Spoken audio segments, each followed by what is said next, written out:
Welcome. My name is Peter Fever, and I have the privilege of interviewing the face of Duke University for the Duke Centennial Oral History program. Welcome, Coach. It's a real honor. It's always good to be with you and with our audience. Yes. So I think more than any other individual over the last 30, 40 years, you came to embody Duke for so many people, whether they were at Duke or just watching Duke from afar.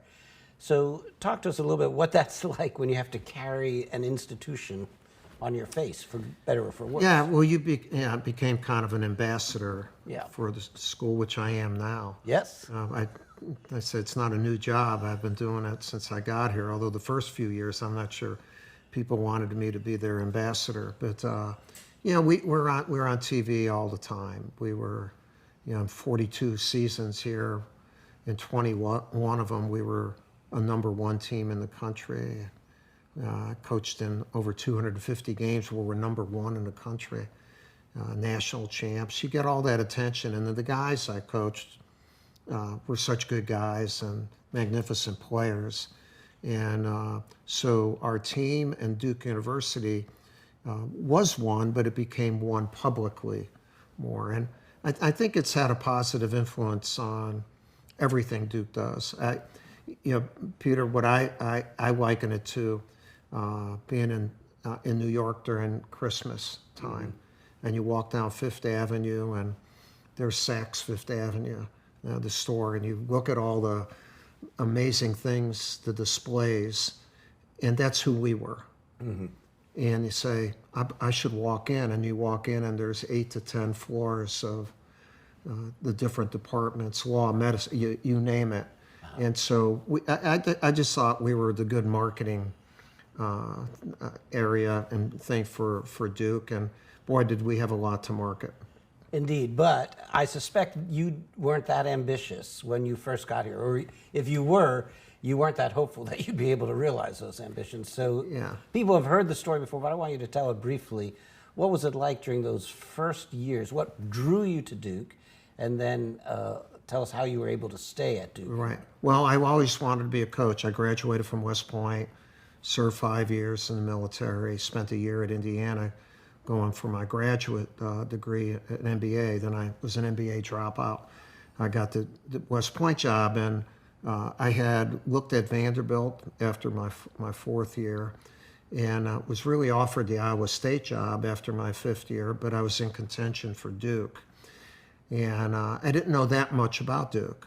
I knew about the ACC, and but I said I'm going to go for that. Mm-hmm. And I wasn't a favorite, and went to 2 interviews. I went to Lexington, Kentucky. Duke was playing. Ironically, that's where Kentucky's at, and West Lafayette, Indiana. And then finally, I came to Duke for an interview. And when I walked around Duke on my own, I still get chills thinking about it because I love Duke. And I said, this is a special place. Mm-hmm. I wanted to coach here, but after walking around, I wanted to be a part of this university. Yeah. What do you think you were picking up on in those early years?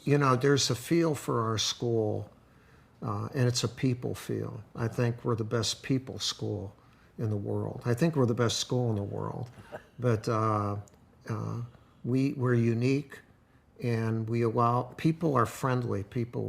They weren't as friendly to me my first few years. Because, I was going to ask a follow-up with that. Yeah, we didn't win that many games. They were unsure if they should be friendly. But my athletic director, Tom Butters, and President Sanford were totally supportive. But I just felt right away that Duke was unique, and I still feel that way as we continue to grow and become this worldwide brand.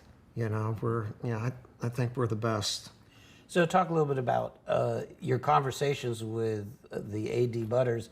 during those early years when it wasn't clear that you were going to have success on the court? Yeah, well, Tom Butter is, to me, was one of the most influential people ever in my life. And he was really smart. And, he believed in me. He gave me an opportunity to coach at Duke, but with opportunities don't always come belief. And if someone's given an opportunity, they're not doing that well, a lot of people jump ship. Tom Butters didn't do that. In fact, he was more steadfast in saying, look, you're my guy. This is what we're doing. And the ACC was so difficult during that time. We had a huge rebuilding job to do. And he just said, stick with it. I'm with you. And so did President Sanford. And did you become a better coach along the way, or get better players, or a mixture of both? Well, you become a better coach if you get better players. The two go hand in hand. But you know what? You have to learn how to recruit at this level. I was a good recruiter at Army, and when we're recruiting, you have to recruit a higher level of talent. And the intensity in the recruiting process heightens. And I found after my first year, we recruited too many, and I didn't personalize it. And so I changed, and really, this is the way we recruited for 40 years. I didn't recruit a lot. Like sharpshooting, like I want Johnny Dawkins, I want Mark Gallery, I want David Henderson. And we went right away, and we had the top recruiting class in the country. But when they came in, they're only freshmen. So they still only won 11 games because they're playing against Michael Jordan and Ralph Sampson and all these great teams. But the makings of a program and of a team started with that first big recruiting class. And what were you selling them at that time? So everyone knows you at the end of your career, where just walking in, you have an immediate credibility. But in those early years, they might not have been able to spell your name. And so what were you selling that they bought? Yeah, I never looked at recruiting as selling. Okay. I looked at recruiting as the development of a relationship. And I'm a big guy of eye-to-eye contact. We're going to tell each other the truth. And I always tell every kid that I recruited, I'm going to be one of 3 or 4 people maybe in your life that will always tell you the truth. And I want you to know that I'll be there for you. And I want you to be there for me. And I believe in you. I want you to believe in me. And it resonated with the guys that we pinpointed, because we pinpointed not just talent, we pinpointed good students, but a key thing was character. What kind of young man were they? I watched how they interacted with their teammates, got reports from their teachers, and I always looked at how they interacted with their parents. And not every kid had a dad, but every kid had a mom. And I looked at that. And so we recruited talent with character. We did not recruit talented characters. And as a result, good people who are talented, working together, common ground, common cause, you got a chance. And as our university grew, we attracted more and more, and we kind of became one, Duke and our basketball program, and we were able to attract outstanding young men the whole time. So can you point to the moment when you said, okay, I know this is going to work. I'm not going to get fired.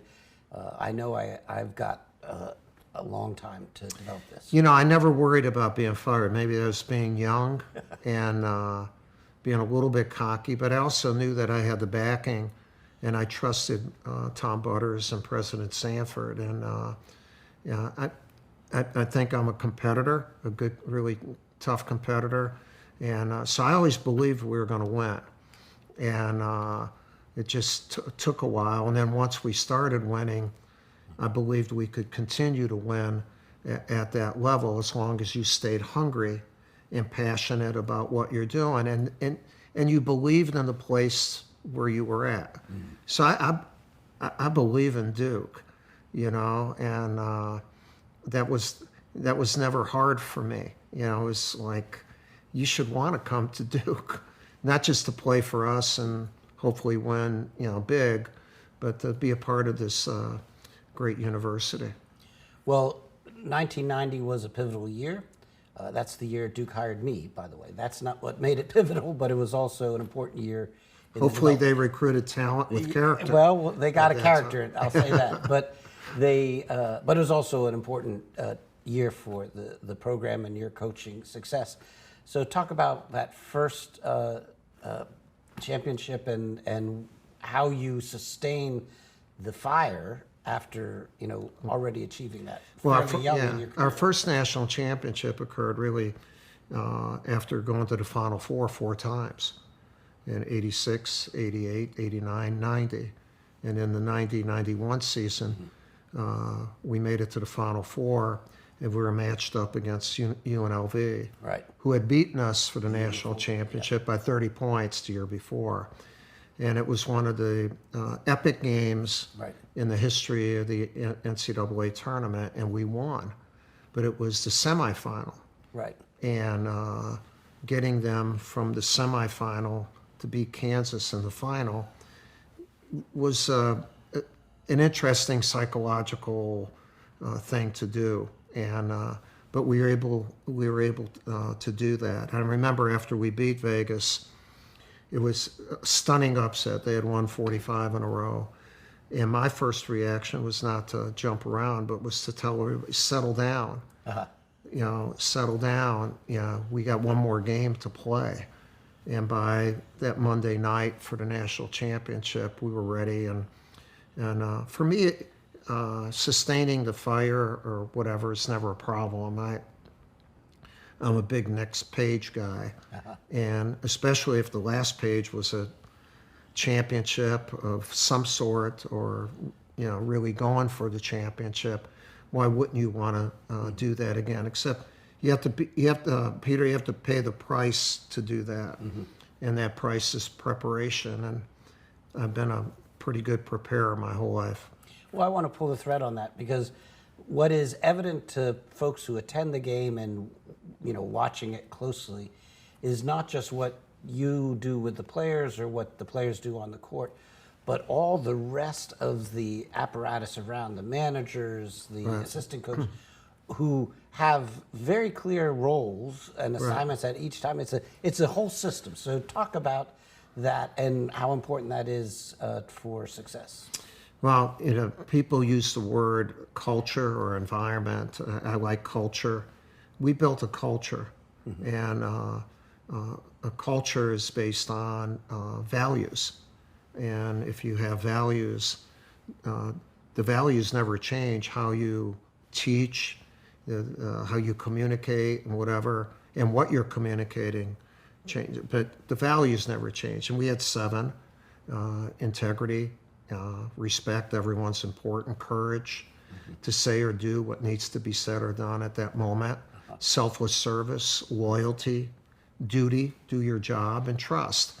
And trust that other people are doing their job. Trust their word, trust in a moment. Okay. And what happens then is you create common ground. And common ground for everybody, your secretaries, your wait train, the people who clean your offices, the floor, the Cameron, everyone is important. That's where respect comes in. And so when everyone's important and it's coordinated that way, they own it. And people who own something have a greater chance of defending it and doing it. But also when you come to work every day, you don't work for.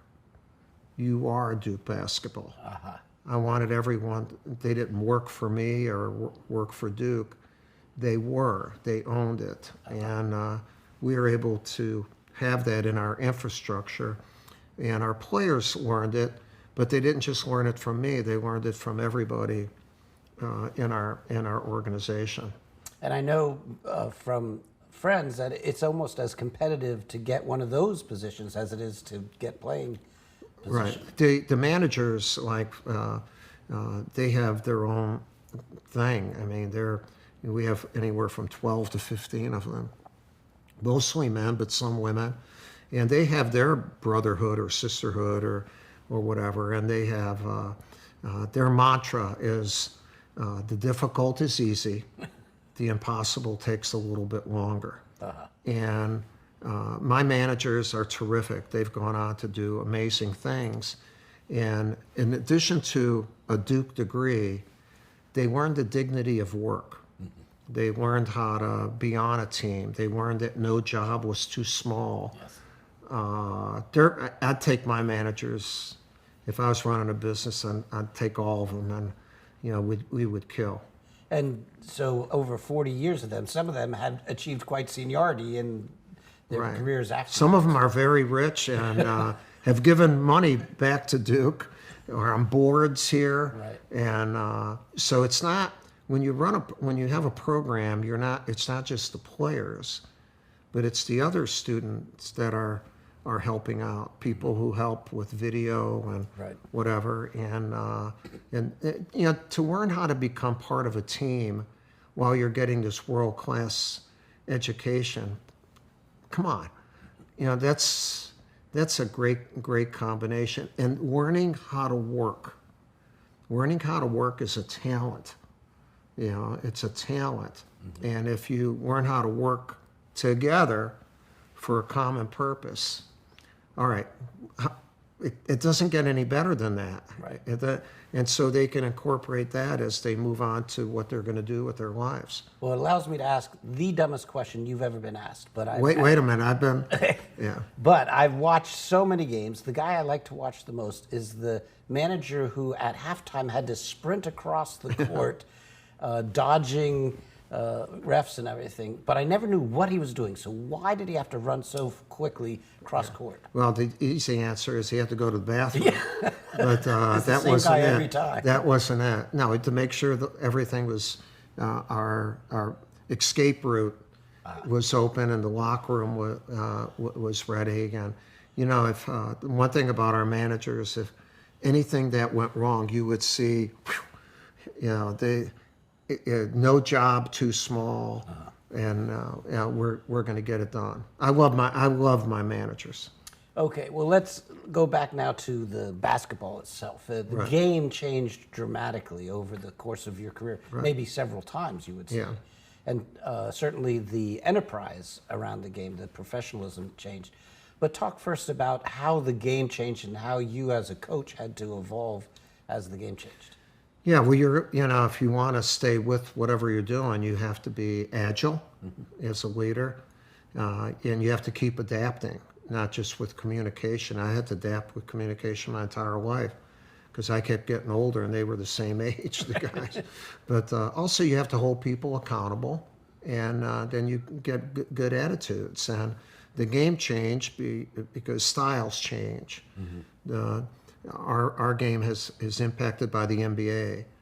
So during the late 90s, kids didn't have to go to college to go. So you recruit Kobe Bryant, but he's never going to come. How does that change how you're going to recruit? Then the one and done or two and done, or you could go early. How does that impacted you? And so you may not have guys, you wouldn't have guys as long. How do you keep your culture going? And then the biggest thing that changed during the time is the notoriety of the sport. And we rode a wave from the mid-'80s when ESPN came, and we hit the wave. And as TV grew, we grew. And we helped it grow, but they helped us grow as a university too. And it's free advertising. Yes. And but one of the main things is money. Like the salaries of coaches, the salaries of people doing everything. It escalated. It escalated, and to where it is now, where now with NIL, name, image, and likeness, and the transfer portal, you have kids who are playing intercollegiately who are making 6 figures, 7 figures, and we're adapting to that now. I don't have to adapt to that, but if I was in it, I'd try to figure out how we as a university adapt to that, because you have to keep adapting. If you want to stay in the game, adapt. I'm going to follow up on that in a moment. But first, just with the game evolving, does it make it impossible to do intertemporal comparisons? So would the 1991 team be able to beat the 2015 team, or does that question even... Well, that's a common question in sport, like, is this guy better than that? Yeah. So eras are important because you're competitive. The competitive state of the game is different. You know, in the early 90s, you had older teams. Guys weren't going, so those teams were better than later teams because they had to be better. You know, they had guys. We had guys who were lottery picks who were there for 3 years, 4 years, and instead of being there for 1 year. So probably the most talented team, I'm going to get some of my teams mad at me, was the 92 team. If we didn't get injured, Hurley broke his foot and we got a few injured. We had 2 losses, but we were number 1 the entire year. And that team with Leitner, Hurley, Grant Hill, you have 3 of the legendary players in the history of the game. Nothing against 2001, 10, and all these 15, but 92 was pretty good. And you know what, though? The key thing is you don't have to be better than someone who used to be. You have to be better than who is. And so the teams that won were better than who is at that point. One of the things that pre-existed you, but you walked right into, was that basketball mattered a lot in this area, this region. And I think folks who haven't visited here can't appreciate how close in everybody is. My next door neighbor was a UNC fan. Right. You go to church with You didn't move? fan. Yeah, no. I enjoyed yelling out my window, though. That was a lot of fun. So you are living cheek by jowl with those, and of course you joined at a time when there was a legendary coach. Sure, Dean Smith. Yeah. Talk a little bit about how the area and the community affected your experience. No, it affected me immensely. We were always. If I had to write a book, especially during that time, I would call it Behind Enemy Lines, because we were the minority, even though we're a international institution, and it was very difficult. My children suffered some in school. There were incidents. And even teachers who would say, No. I mean, I can imagine kids on a playground. No. And my oldest daughter went to Northern High School, and we had beaten Carolina and we lost. And when she went to school, there were kids banging their lockers, saying your dad's this and whatever. And my daughter Debbie was crying. She called home and she says, "Dad, you have to pick me up. This has happened." And I'm going to start crying a little bit here. And I said, Deb, I'm going to come there, but I'm not going to pick you up. I'm going to bring you a Duke sweatshirt. And I get chills thinking about it, because you have to be tougher than your environment. And it was not easy. And it was not easy. And then when we started winning, it was easier because you beat us, but we beat you too, and all that, or we won a national championship too. But still, you never got the total support press-wise or whatever. You were always people are always looking at did he do something wrong? Did he? How is he saying? How is he manipulating? Right. It's been an interesting thing, and where people actually hate you. Yeah. You go and you're getting gas, and you go to a store, and but do you still get that now? No, because I'm not coaching. But even late in my career, I got that. To me, though, as a competitor, if I walked into an arena and got booed, that was the biggest compliment they could give me, because that's what a competitor wants. Okay, all right, I got that. I'm cool with that. And but you have to have thick skin, and then you have to have players playing for you who are competitive.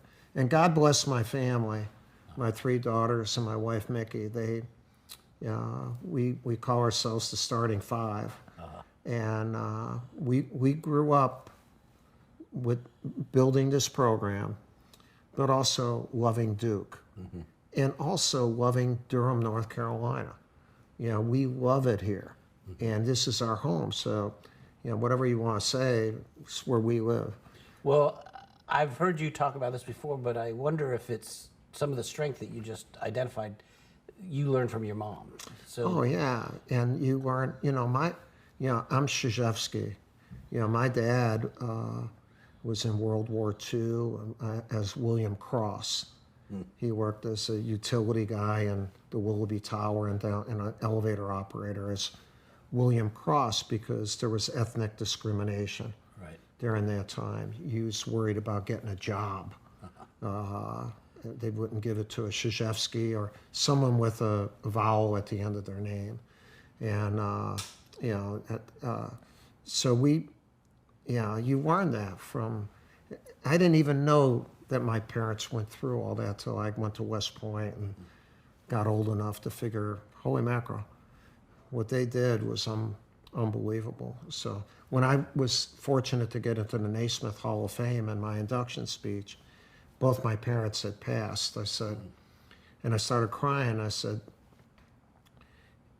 this would be, I wish my mom and dad were here tonight to see a Krzyzewski going to the Hall of Fame. So things just happen. Somehow I got the Duke job, that background, how Duke was going to grow, how our program was going to grow.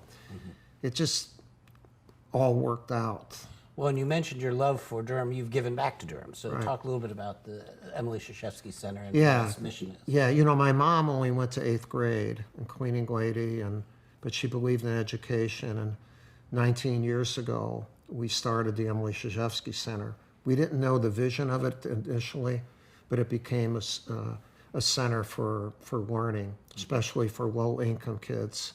And we now service over 2,000 kids, 300 of them in programs after school, and 1,700 to 1,800 of them. We help every high school student in Durham, freshman on, go through the process of applying to colleges. We work with all the guidance counselors and also getting aid. It's not an easy thing to fill out all those forms, especially when there are language and educational barriers. And so we have a staff of 25, and it's wonderful. It's just wonderful. We love this city, and Duke has loved this city, and how the two have come together and become one. It's really one of the beautiful stories in our country, to have this great university, medical center, and city come together. Well, now I wanted to ask you to reflect on some changes you've seen.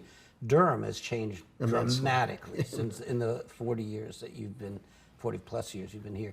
So talk a little bit about the changes you've seen in Durham, and then we'll talk about the changes in Duke. Yeah, when we came here, it was a tobacco town. Yeah. And Bull Durham, and it changed. It changed because people don't realize how smart, intelligent the city of Durham is. We have 2 universities here, North Carolina Central and Duke. When I came from the north, I did not realize how many African American people my age were college graduates, and so it had the makings of something really good. And then Duke helped in a lot, and it became a city of medicine. And now it's just this flourishing city where, and Durham, the Durham Bulls helped a lot in just the structure of building downtown Durham, and it continues to grow. When they were recruiting me, they took me out to dinner in Chapel Hill. Now, of course, you wouldn't do that. You can't. Well, you walk around and there's the best restaurants are in Durham. So it's it's been wonderful, and Duke has been so good about that with our satellite medical facilities all over, and obviously to have a world-class medical center as part of your university is a godsend. So let's talk about the changes you saw in Duke. When you came, Duke was a good regional school. Over the course of your career, we've grown to something more than that. So talk a little bit about what that was like to see from your vantage point. Yeah, I didn't see it grow because I was immersed in trying to get our program going. And then I realized it was growing. Like, President Sanford, I thought he helped. He's one of the great men in the history of Duke because I think he made us relevant to everybody.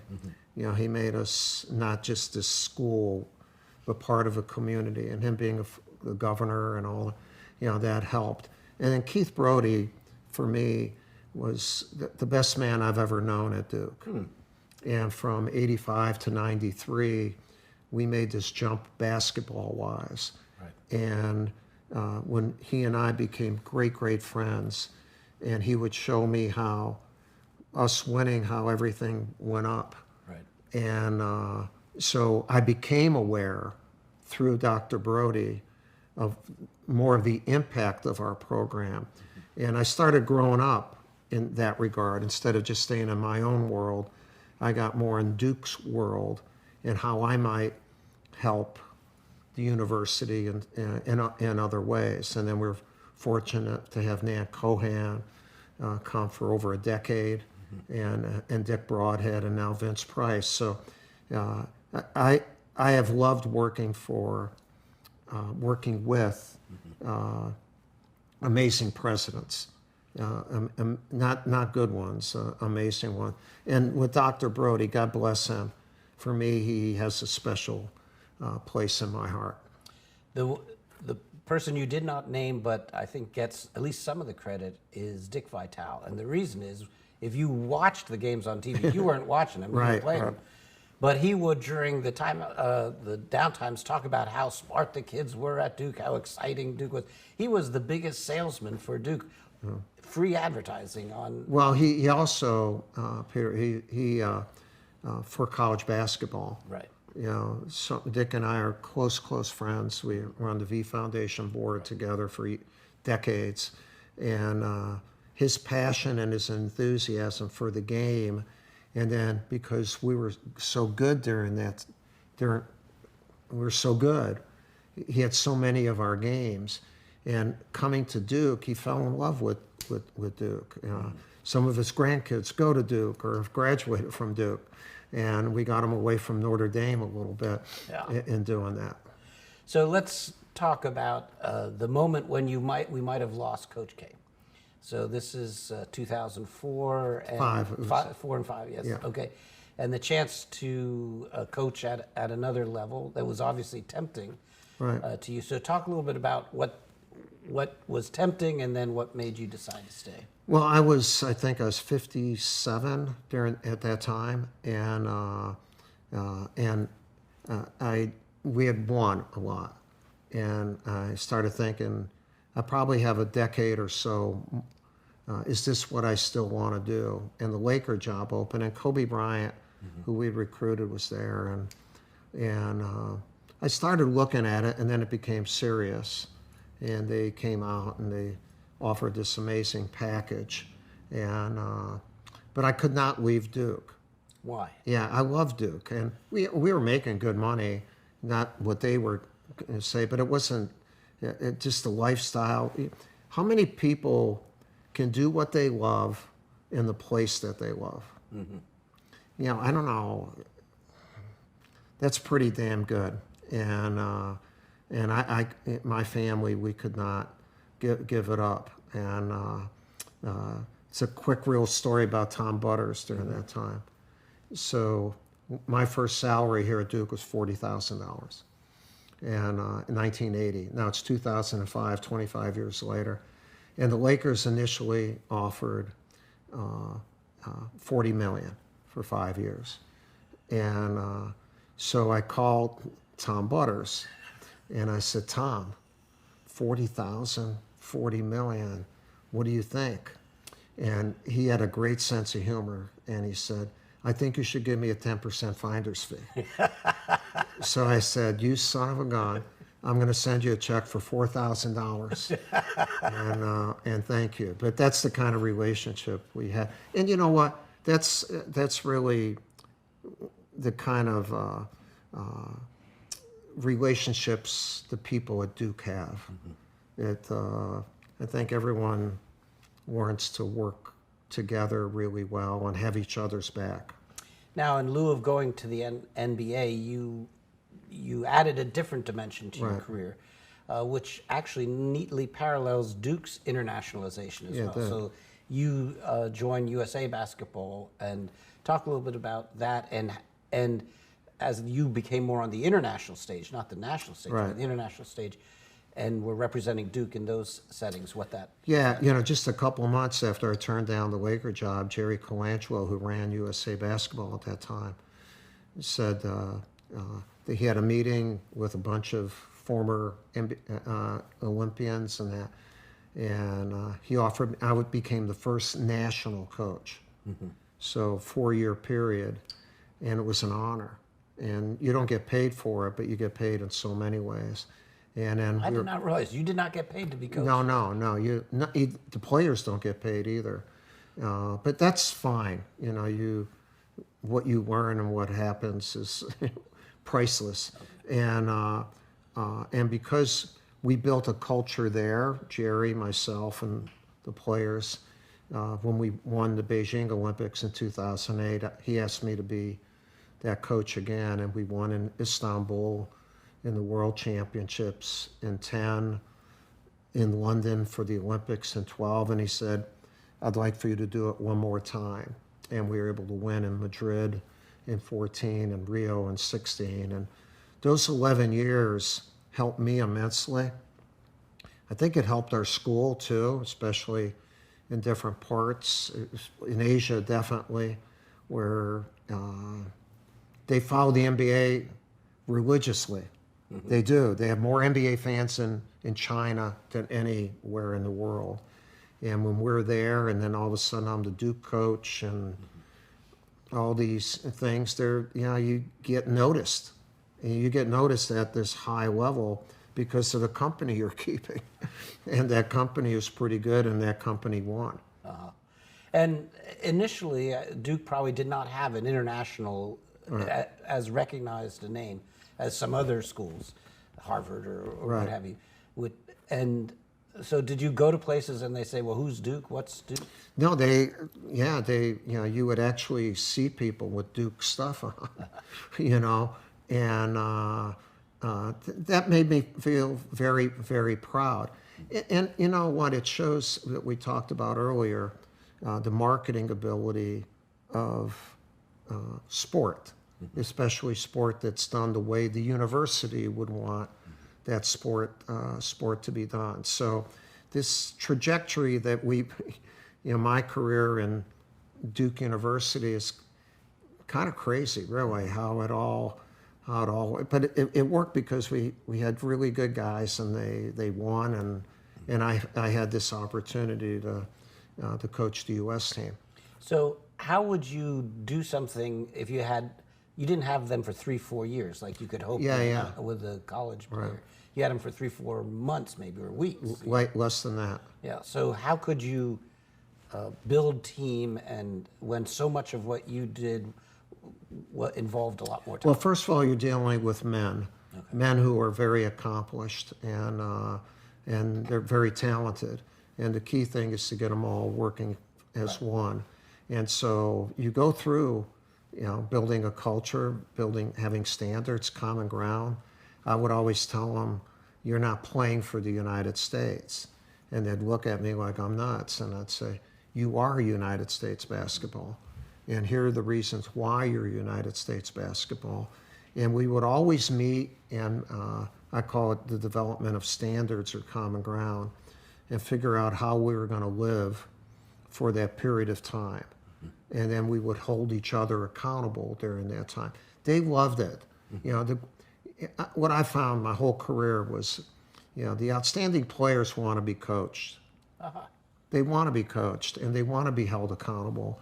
A lot of people do not know how to coach talent, high-level talent, and definitely they don't know how to hold them accountable, which basically it just make it simple, but have a relationship with them where they would want to do that. And we had really good, close teams, and those guys loved it. I loved it, and we were able to win. But we were also respected when we wanted to win the gold medals, but we wanted to win the respect of the world and our own country. And I feel very, very good about the fact that our group was, those guys were able to do that. I've heard you say this before.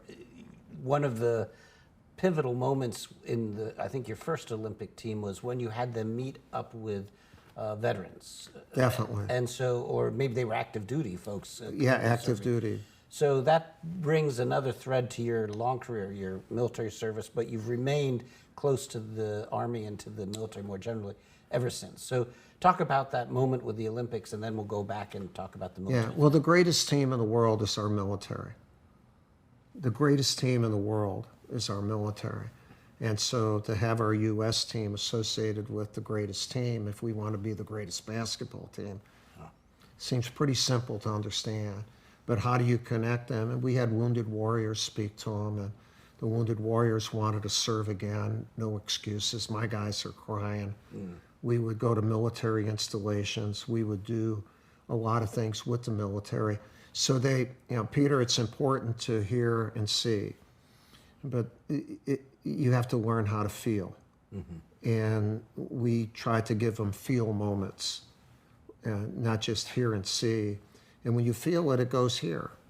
And if it goes here, come on, you got a chance. And our guys loved representing our country, and they loved their association with the military. I stay in touch with our military. I either give talks, Zoom. I still, with my alma mater, go up once a year. They have an award up there named after me, and we talk to the Corps cadets, and that'll always be a part of me. I cannot believe how lucky I was to graduate from another, I call it the best leadership school in the world, and that's the United States Military Academy. I tell senior leaders at Duke that one of our advantages at Duke is our proximity to military bases that matter. Fort Liberty, Seymour Johnson, et cetera. And some of the schools and our VA right here. Yeah, schools we compare to are further away and will never be closer to the military. This is an advantage Duke has, and increasingly I've seen Duke has taken advantage of this. Yeah, and we have ROTC programs that have produced outstanding officers. But, I do, I just... Well, you have a leadership program at Fuqua, so I wanted you to talk a little bit about that. I've been associated with Fuqua for over 2 decades. I'm now a professor there and just lecturing on leadership. That's the highest title. Leadership. Professor is the highest title. Yes. All right, I'll take that. That's a good title. No, it's a great title. But we have leadership summits. Fuqua Coach K Leadership Summit, and a number of top military people in our country come to it. Over 20 years, about 20 years ago now, Doug Breeden was the dean, and we didn't have a leadership component at Fuqua, and we raised a lot of money, and we started COLE, the Center for Organizational Leadership and Ethics, and now it's like the soul of Fuqua. They have COLE fellows, and I'm very proud. I always felt that having a basketball program here, you should not be siloed. So we got involved with Fuqua, the medical center, and a bunch of people to make sure that the worst thing for a university to be is siloed. There are too many great people, great teams, and they need to interact so that the total team flourishes. I was watching TV during the tournament. I watched you market two things. Yeah. I watched you market the car insurance. Won't ask you about that, but the one that really resonated with me was the recruiting pitch. So talk a little bit about that. Yeah, we've done some spots. Marty Dempsey, the former chairman of the Joint Chiefs, And Duke and Duke graduate student. We've done them in other years. This year, I had an opportunity to do this, and I saw the script and the footage, and I told them this one's going to be the best one ever. And so we spent a few hours doing voiceover in different ways. I said, we got to make sure this is going to knock it out of the park, and hopefully it's helped our military in recruiting. Well, the Army says they're going to meet their numbers this year. Are you going to claim credit for that? No, there's usually some other reasons why. Again, you're the marketing tool, and that's Duke should, and I think will always realize the magnitude of its sports programs, all the sports. Yeah, we have 27 or something like that, and they all have the ability to touch others, and while they're touching the young men and women who are on those teams, and they should always be one of the part of the basic fabric of the university and be treated as such. You know, when I went to West Point, and they still do it today, they believed that every cadet was an athlete.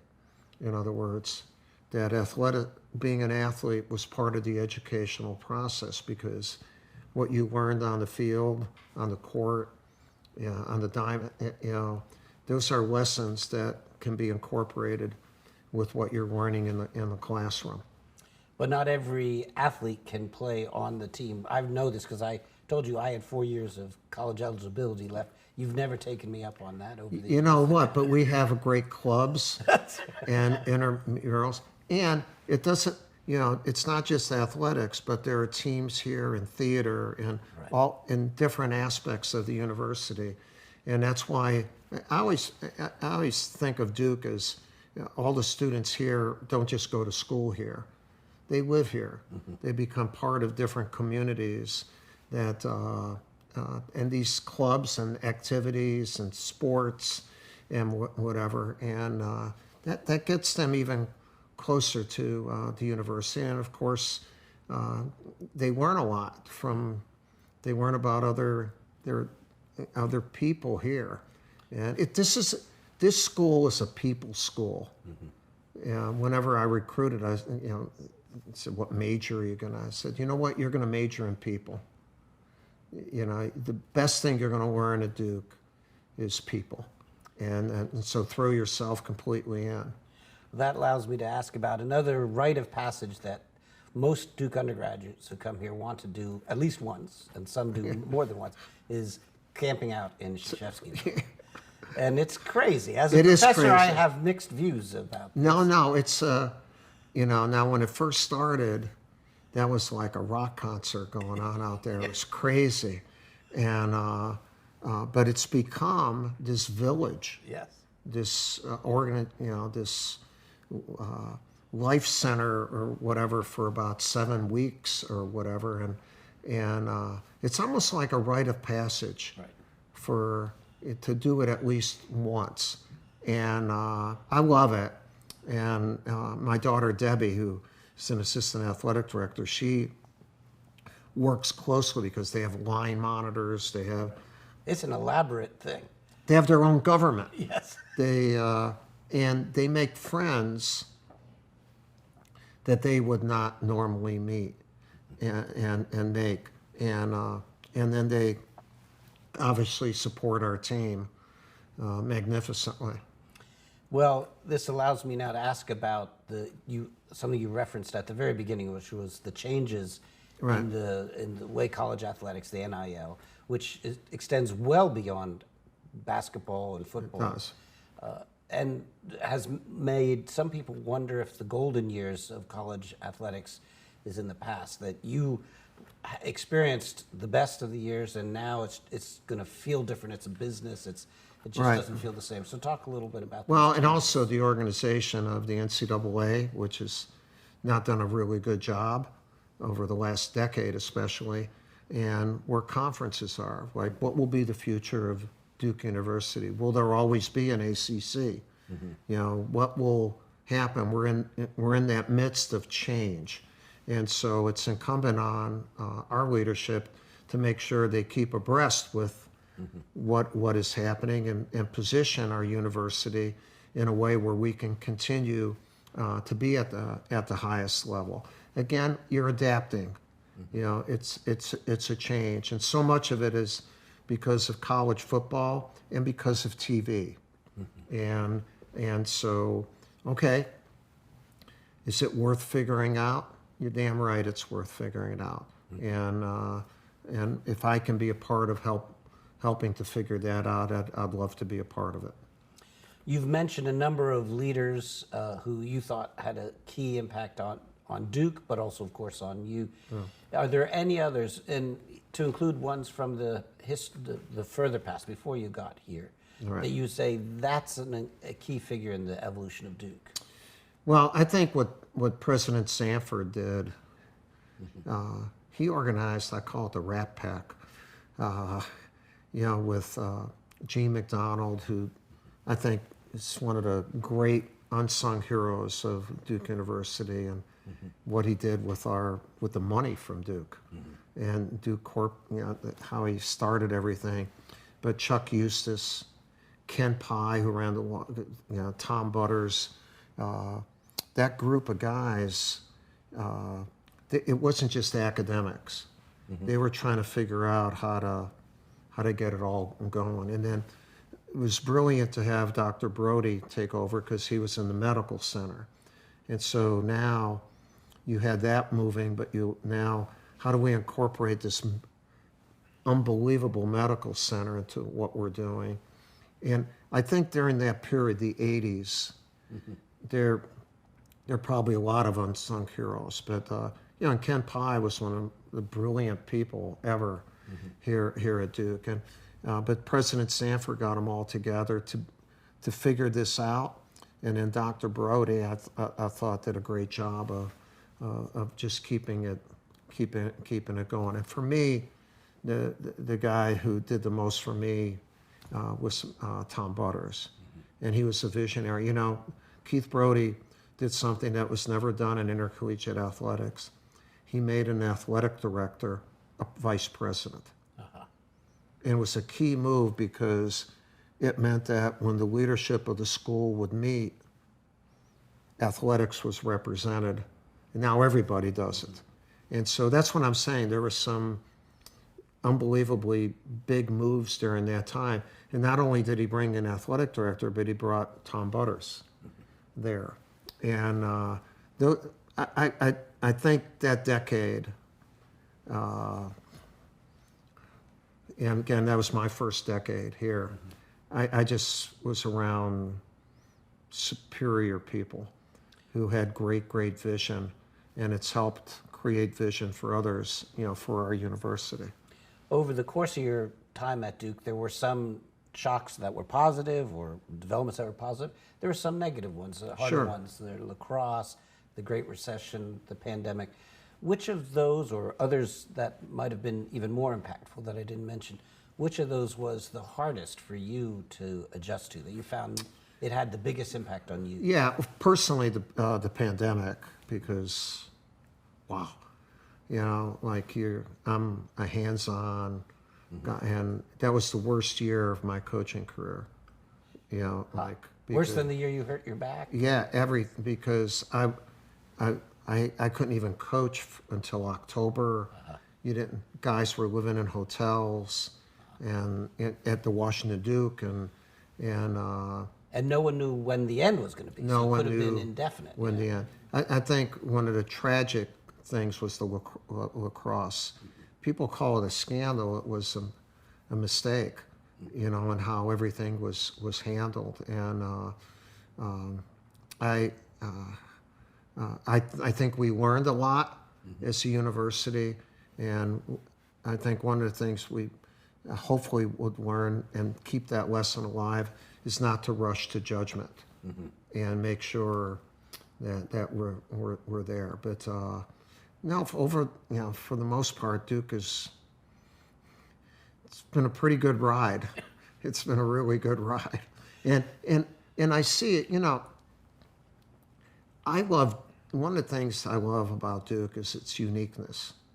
We have not tried to be like anybody, and so we're always becoming who we are.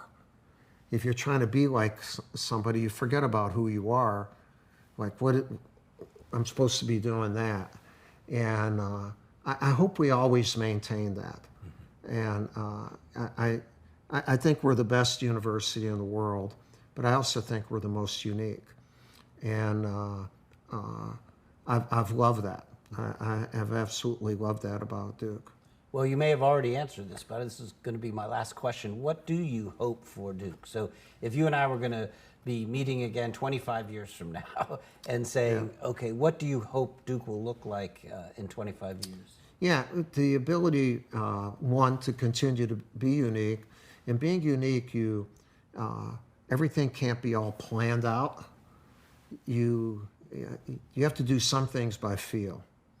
Like, I feel we can do this. I feel like we can be an integral part of climate change.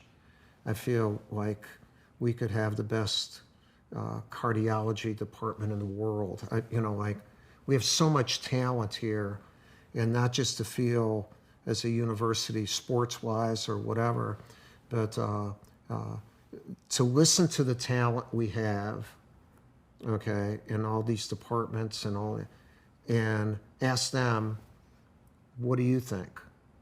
How do you feel?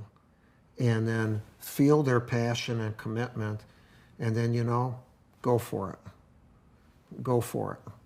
Let's keep going for it, and not just holding a lead. If we hold the lead, someone's gonna beat us. We have to keep no four corners offense. No delay of games. That's not the kind of school we are. Well, Duke is the way it is because we had great people over the years do exactly what you're talking about, and I don't think few people have done more than you have done over the last 40 years for that. And for that, as a Dookie and Duke employee, I thank you, and I look forward to exploring how this is going to go for the next 25 years. All right. Thanks, Peter. I appreciate it. Thank you.